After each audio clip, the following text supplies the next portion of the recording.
Welcome to Emotional Sobriety, the next step in recovery, with Dr. Alan Berger and Thom Rutledge.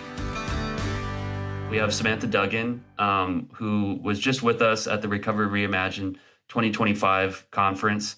And I'm going to let Alan give a more expansive introduction to our guest today before she can introduce herself. I had a great, an incredible opportunity to do the last workshop with you. And it is Dr. Samantha Duggan. And we also want to hear about your new book, because I thought it's really, you captured some very important, dimensions of recovery. But I just wanted to share with you on a personal note how I found that experience that we did really great in so many ways. And I'll try to articulate what those were. First of all, I thought that we had a wonderful rapport in terms of our ability to kind of move in between each other's comments and ideas. And I really appreciated that, because I feel this with a few people. I feel this with Thom 99% of the time. There was only 1% of the time we had a little bit of a cross. We had a keynote argument. Yeah. About 100 people. It was. We've cleaned that up, so we've done. We've done well. It was a good building in our relationship. It really helped for me. Yeah, me too. It was. We stayed connected through trouble. I mean, we didn't let them. I was so surprised. It never occurred to me one time that you were going to be upset with me afterwards. It's like, I mean, it's like, and that's a new thing for me. In period. That just tells that therapy may pay off. It does, right on. Yeah. But, and that's what I found when we were doing our workshop, is that you would always come in and sweeten the pot, which I appreciated so much. Is that it was this idea of synergy, right? 1 + 1 = 5 that day. It didn't just, and I just wanted to say from my heart to your heart, is that it really was a very special experience. And I'm very much looking forward to the video that Patrick's editing right now. And once it comes out, because there was such richness. And that's the other thing I was going to say. The richness we brought to the discussion of recovery capital. And I think I even mentioned to you, maybe even in the talk, is that this other Patrick, who was at the conference, Patrick Little, went to the other discussion that more academics had about recovery capital. And he turned to them at one point and says, what's missing from this whole thing is any discussion of spirituality. And that's where you started. I mean, that's what I know. It was so cool. I can't help myself. It's good. I'm glad for that, but I just wanted to say those before we get going. So please let us know let them know. I have a real sense of who you are from our time together, but tell everybody about yourself and what you're doing, and especially about your book that's out. Okay. Well, I suppose I was a psychologist before I was a person in recovery, and I know that that's not always the pattern. So I was always interested in it was the intersection between our physical health and mental health that I was particularly interested in. So I ended up doing a PhD in clinical neuropsychology, a bit of a deep dive into PTSD following physical illness. So I was there reading all of that information at the start. When I looked back through the lens of my family history, I think it was inevitable that I was going to be drawn towards a helping role, when you consider who I am and then what I'd been through. So a real classic, I want to understand other people, but I was really trying to understand me. And then there was what I suppose I would look back now and go a geographical. So my husband followed me to Scotland, and then I left academia when he wanted to move to Spain for his work. And so I moved to Spain quite a while ago, and then here. I moved here when I was 1 year sober.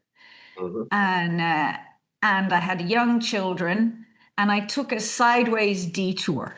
And that's when I trained to run parenting groups, because what I discovered was that a head full of theory and early recovery and young children And I knew I didn't want to be in the ivory tower of academia anymore. I had figured out early on that I didn't want to work in the NHS. I discovered during my clinical training that the smell of hospitals was off-putting to me. So I knew I couldn't work for the NHS as a clin psych in a team. So I moved in this direction of being super interested in and making my work all about family.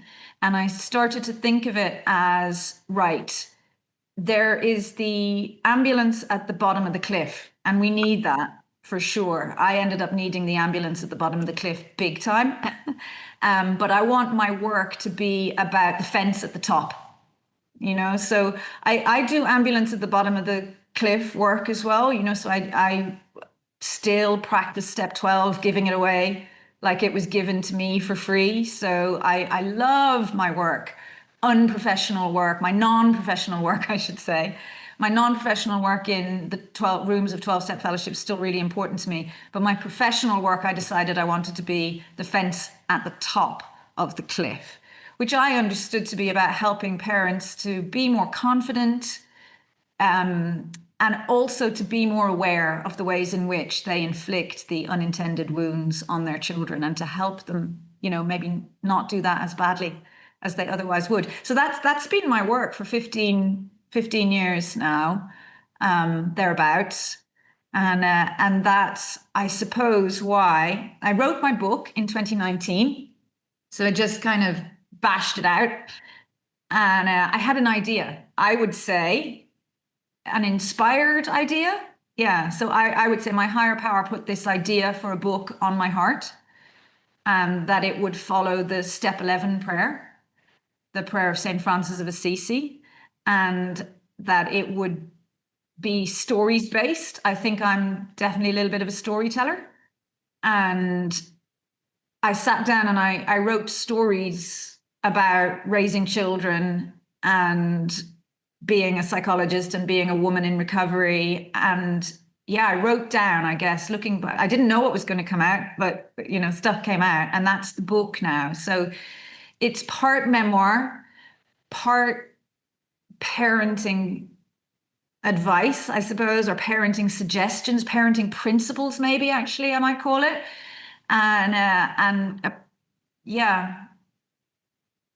Memoir crossed with self-help parenting suggestions. So that's what it is. And when my daughter went off to university last October, I pulled it out of the drawer and decided it was time to edit it.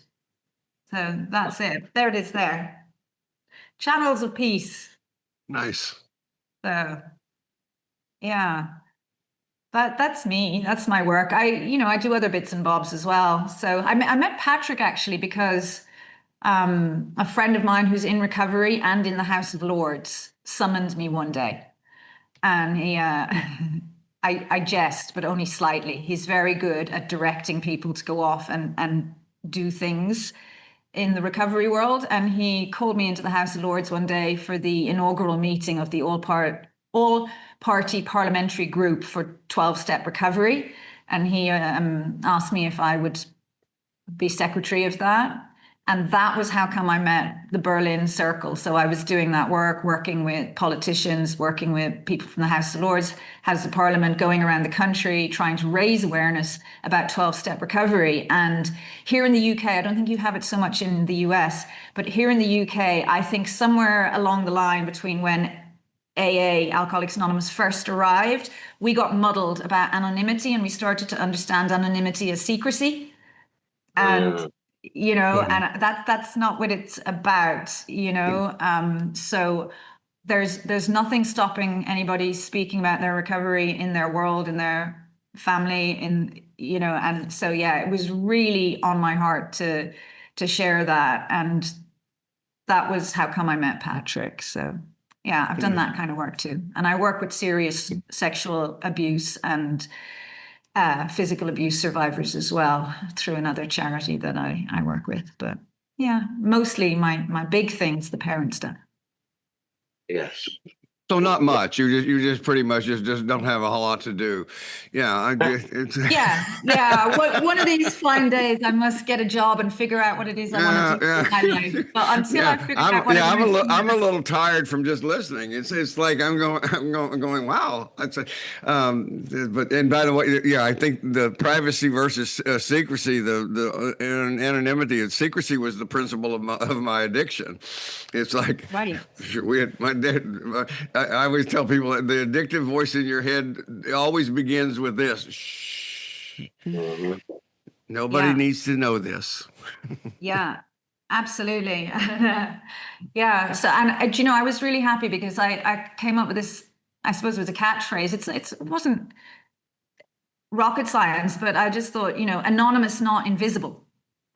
And that caught on. Right. And I was really happy about that. So, you know, after COVID happened and after everything opened up again, we had a celebration service in Westminster in beautiful, beautiful church there, the small one next to Westminster Abbey that everybody knows. So it's beautiful church. And just to try and encourage people in recovery to be visible. And we had this like, you know, we had multiple fellowships represented. It was really beautiful because I think recovery is not something to be hidden away. It's something to be celebrated and definitely to be visible with it. You can't do step 12 if you're not visible. Well, there's that movement has taken place in the United States too, with especially the one group that's really advocating people talking and sharing about their long-term recovery. And like you said, the difference between secrecy and anonymity, and it's got. I mean, early on it was relevant here in the States because in the 30s there was so much stigma associated and attached to alcoholism, and as we're seeing with other issues, I mean that's the case. But you know, the one thing that's happened, at least, you know, that I see in the States, we've matured a bit in that direction. And now people are being able to talk about issues and not being shamed for it and not being looked at as less than as being considered as human. We still got a long way to go. But Mrs. Ford, I was thinking of her as you were talking, because she was so courageous when she came out and she made a declaration because she opened a door for so many women to face their alcoholism, and her impact on reducing some of that stigma was huge in the United States. Yeah, good for her. Yeah. Well, it's like you say, Samantha, that I mean, without people being brave enough to come out and share openly, it's like so many other people don't have an opportunity. It's I grew up in professionally in AA, and like you, I was treating alcoholics and addicts by day and drinking by night. So it's like I kind of got. I thought I was the only one who did that, but I found that a lot of people got in the back door, and I've always just figured that in past lives I must have just been so screwed up that they just decided, they said, well, let's just make him a therapist, and maybe if he just has to sit in therapy all the time, something will get through, you know. And it's like, yeah, it's taking it. But I was going to say, but I remember here in Nashville, decades ago, Larry Gatlin, you know who he is, probably Allen or Patrick, but he was a big star back in those days, and I mean very very big in the music business. And he came out as a cocaine addict and just started talking about the nitty gritty of it. And I mean nobody was doing it then either. I mean, he was just a brave man. It's like he was talking about being in a hotel room on his hands and knees trying to get the cocaine out of the shag rug. You know, it's like, I mean, I remember him doing it. It's just like he just did it, and then that's just exponentially grown as people have done this. So there is a long way to go, but man, we've done a lot with that. Yeah. And I think we're experimenting as well. I mean, it's not like I don't get the fear of stigma and people's judgment. I get that. So, you know, as a result of that APPG work, for example, I got approached and asked if I would speak at the conference, the annual conference for the Royal College of GPs here in the UK. I said, yeah, sure, of course I will. And it was, things hadn't still fully come back post the COVID era. So it was online. There were conversations recorded, videos recorded, that kind of thing, Q&A. And after we recorded it and I hung up, like this, and I came off the calls and I went, what have you done? You've just outed yourself to the Royal College of GPs as having been in Edinburgh's Royal Infirmary, hungover, taking patient histories. It's like, are you insane? It's professional suicide, surely, to have done that. But it wasn't. It wasn't. But it was a fear. It's really scary. Yeah. To do it. But the way to break down stigma is to not try and find stigma in the other people's brains. Yeah. And zap it. It's to bring what's not spoken about out into the open and speak about it. If I wait till you've no prejudice, I'll never speak.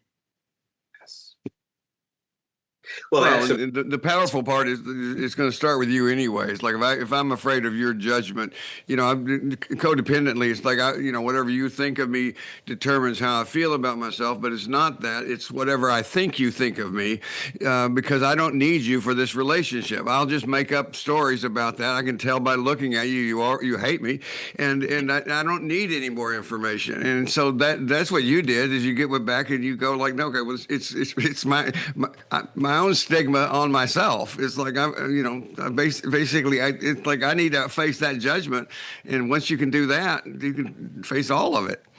That's it. The really important thing isn't what the other person thinks of me, it's what I think of me.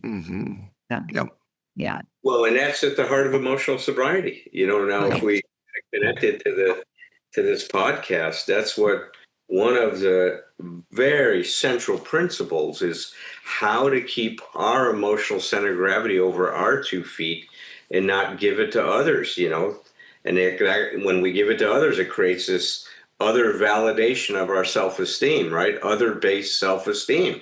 I'm okay if I think I am, instead of I'm okay. And see, I always have to warn people when we say that we keep our self-esteem over our 2 feet, doesn't mean we're not open to feedback, because we always are. If we're working a program, a cornerstone of emotional sobriety is humility. It means I don't always have it together. I can be wrong. I can make mistakes. There can be gaps in my knowledge. I'm open to that feedback into learning. Yeah. And I'm not going to reflexively, automatically take on what you're saying as though that's my truth. Right. It's a process, isn't it? I can remember getting there. I mean, one of the earliest discoveries of my journey in recovery was how devastating mistakes were to me. I mean, it felt so devastating when I thought I'd done anything wrong, or if anybody pointed anything out to me. It was like all my insides just fell out through the bottom. And it was sitting in recovery rooms that I started to understand that. So we were talking before the camera started to roll about using triggers to help you learn what it is that you actually feel and think about yourself, and then to examine all of that. But so piece by piece, mistakes and feedback started to be less devastating. And I can still remember the moment where I dropped something in my kitchen, some plate of food that I was about to feed my children. And my head automatically went, oh, you dropped food, need a cloth. And my brain zooted back in time about, I don't know, some years earlier when my husband and I were engaged but not married. So it was a while previously. And I dropped a plate of food in his house. And my God, I cussed myself to high heaven. Oh, you're so stupid. What do you think? Look at the mess classic codependent self-hatred, horrendous self-talk. And I did it out loud. And in that moment, I remember going to my next meeting and sharing this extraordinary progress that I'd made. It's like, I did it. I dropped the exact same problem. I dropped a plate of food and I just went, oh, look, you dropped food. You better get a cloth. And That's I think it. that's the goal, right? That's emotional sobriety in the face of mistakes. Yeah. Yes. Right. Does everybody have a spilled milk anecdote? I mean, I even before I got to recovery, I used to tell people who'd listen because I used to love and to drink and tell stories. And there would actually be tears in my house. You'd get into trouble for literally spilling milk. I have a flashbulb memory from before I'm about 6 years of age. Maybe I'm about 6 years of age, and I knocked over the milk jug at the kitchen table. And there was literally hell to be paid because, of course, my poor mother was triggered by that. You know, milk was precious when she was a girl, you know, and that they couldn't afford to spill milk, you know. So my mom had this reaction. She yelled at me. And then 20 years later, I yelled at myself when I dropped anything. But through recovery. Yeah, it's a great example of the fact that we're always teaching clients that, you know, whatever it is. Alan and I have talked about this before, that we don't, people think we're therapists, so we must treat crazy people. And what we've come to is the idea that we spend our day showing people how they're not crazy. You know, and that's a great example to that story. It's like, you come by it honestly. Why are you yelling at yourself for that? Well, that's what you learned.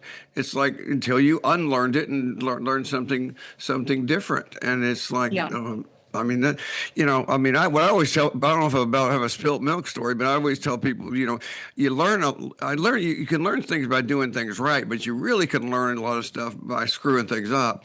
And man, I got a lot to work with, you know. It's like, and most of us do. I mean, it's just like, I always want, that's a reframe. Just go like, look how much material you have to go with in all the stuff that you have to learn. It's like, and anyways, I say it with humor, but it's the truth. It's like, if you're willing to look at that stuff, it's like, you know, there's no end to learning.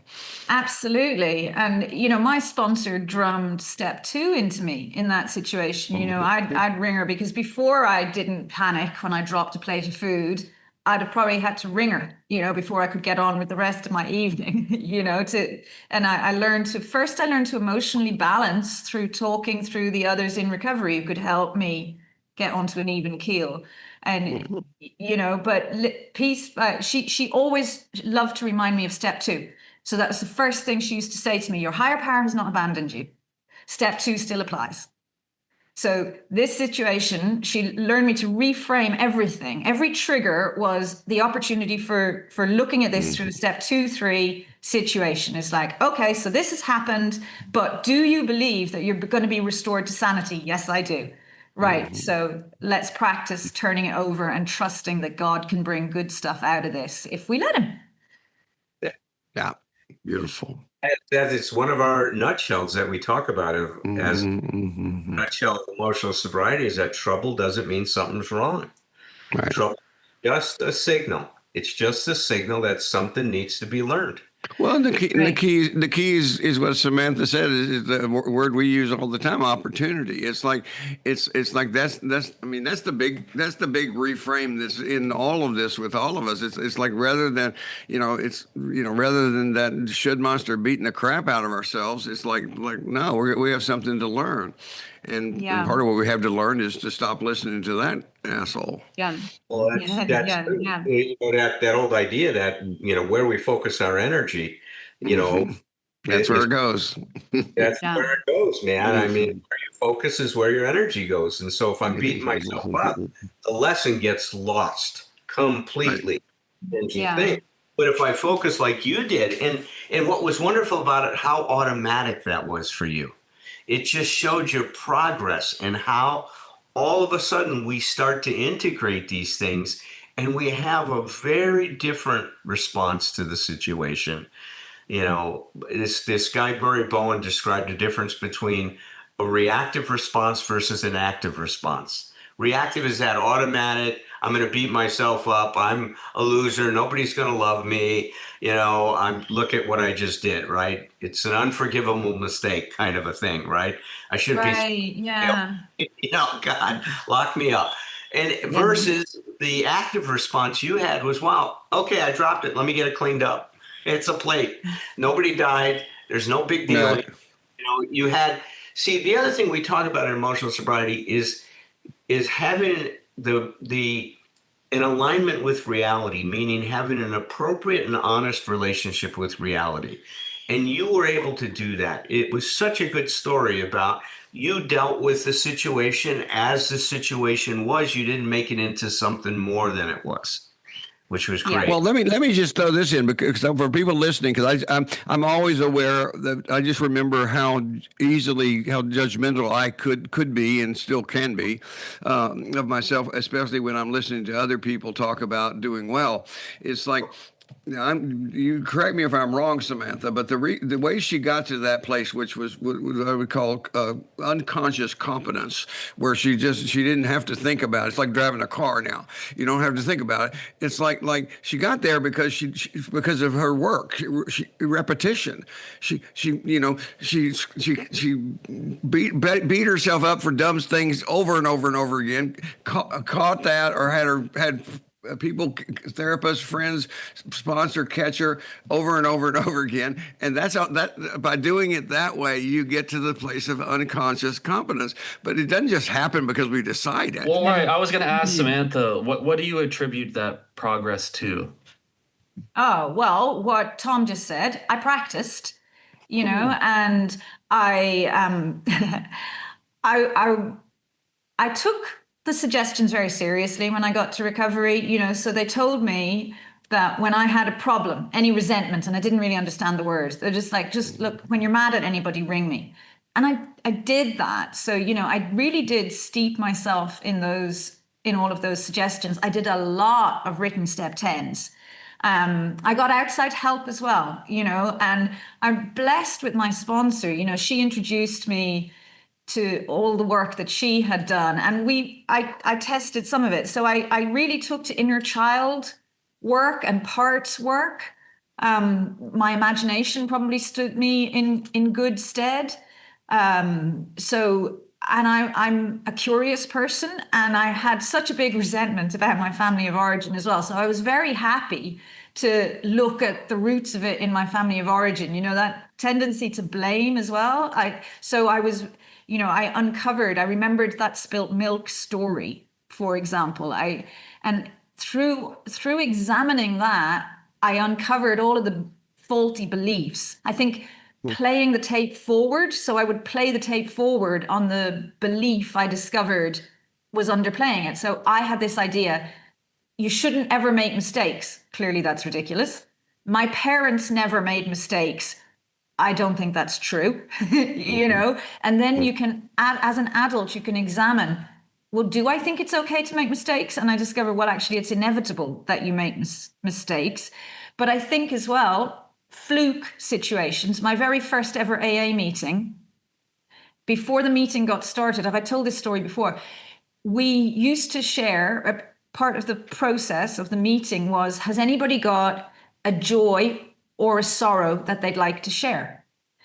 And so somebody would always offer one of those two things. So I was introduced to the idea of celebrating your progress very early on, from my very earliest meetings.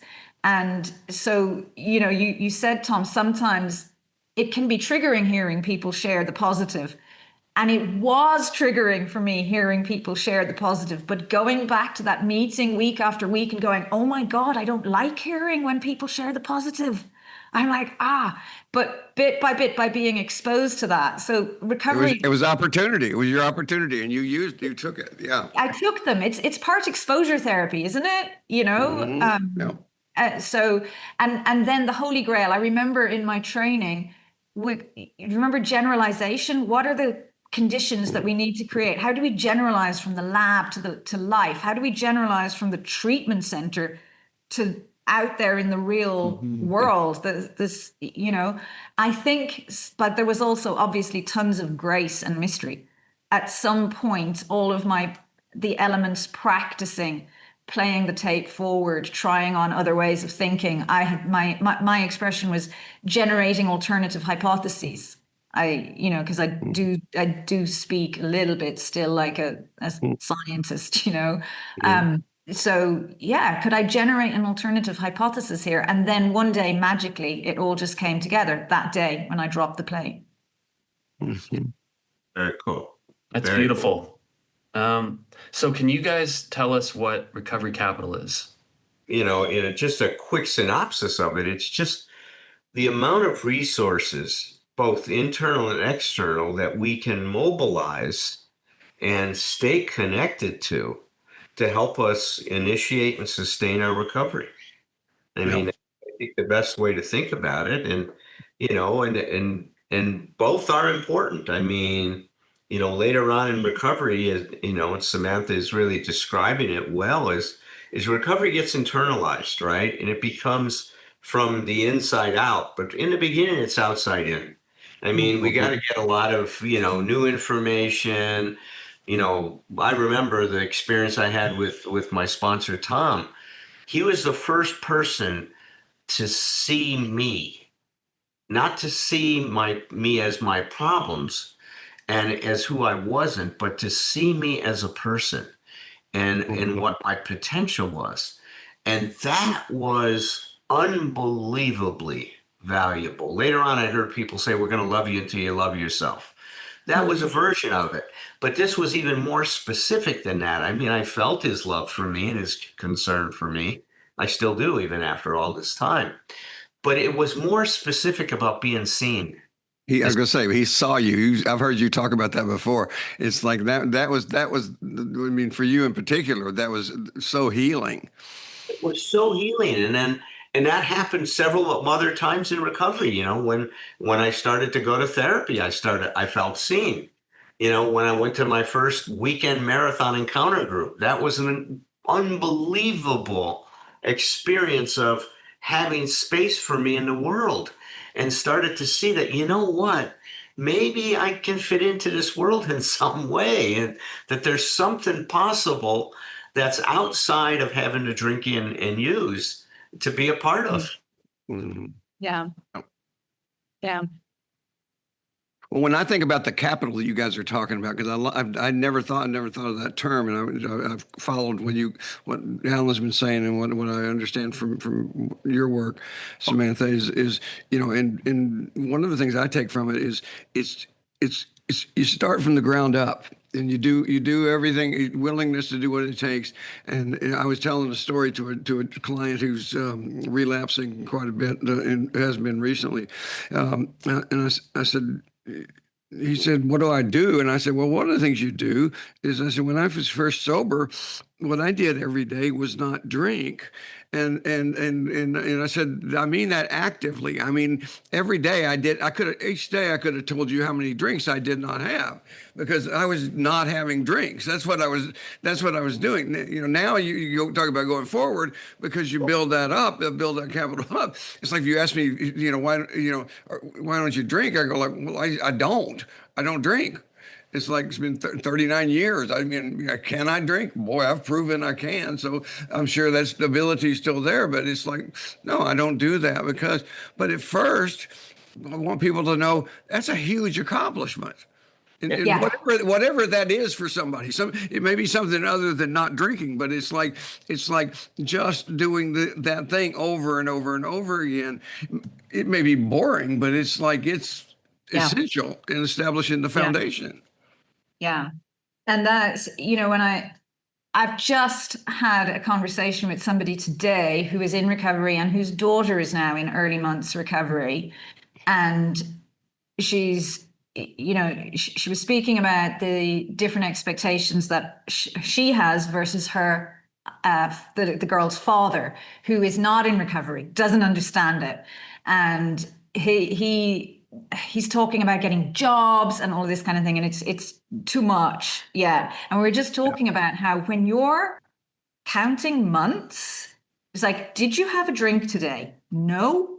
Great day. That's a great day. And I remember them saying that to me, and part of me didn't believe it, but part of me did, because I trusted these people, and learning, getting more trust in myself and believing their way of thinking. And it rolls from there. But so the internal resources. So I learned to consider the alternative hypothesis that maybe it was a good day because I hadn't had a drink, you know?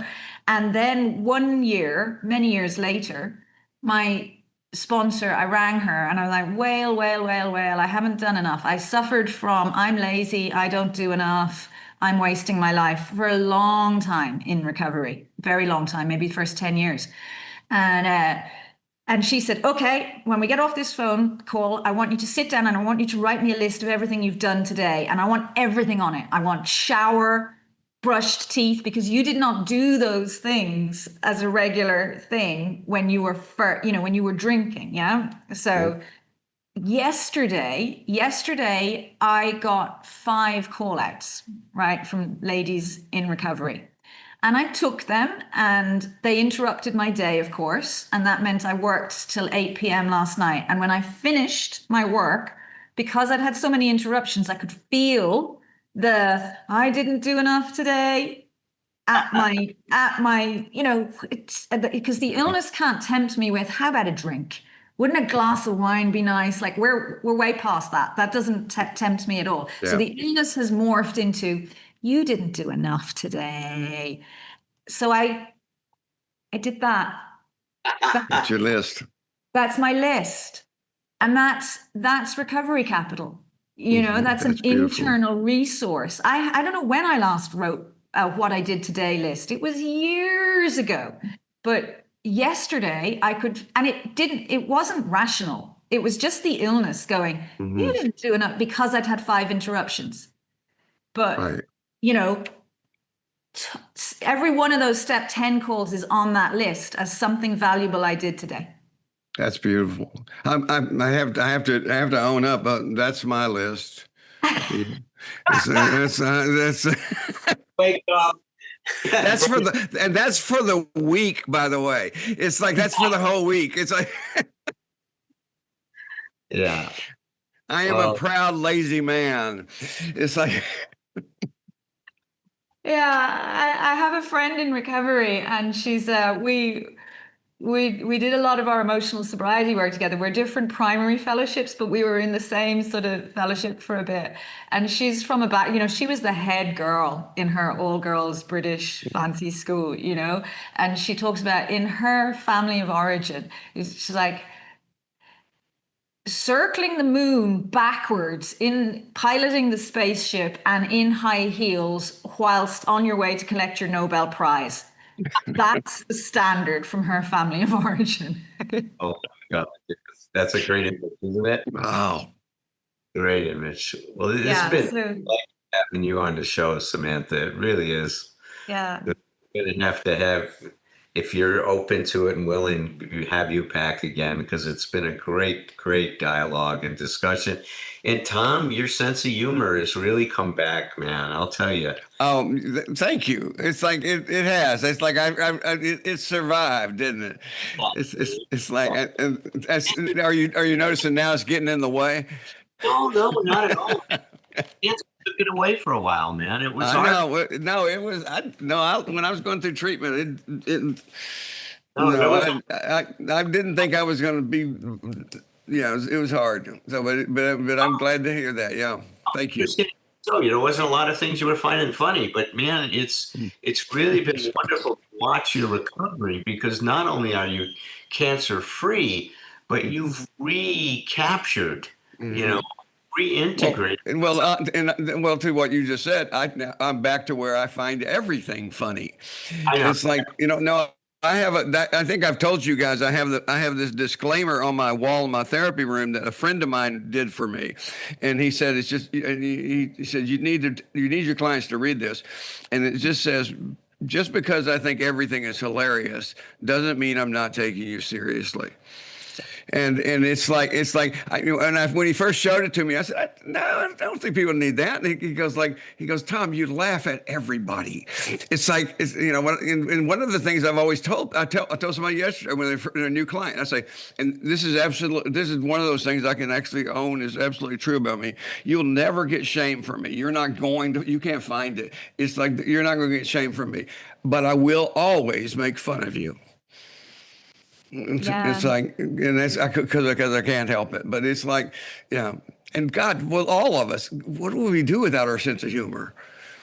Well, I can remember, and I looked into this more, but one of the things we studied was I think it was undergraduate level, was the psychology of, Maslow's self-actualized people. That was the language that was in vogue in those days. And they had the qualities of people who were self-actualized, and sense of humor is part of it. Psychopaths don't have a sense of humor. The enlightened do. Yeah, I always remember that. Well, good. I have a takeaway. At least I'm not a psychopath.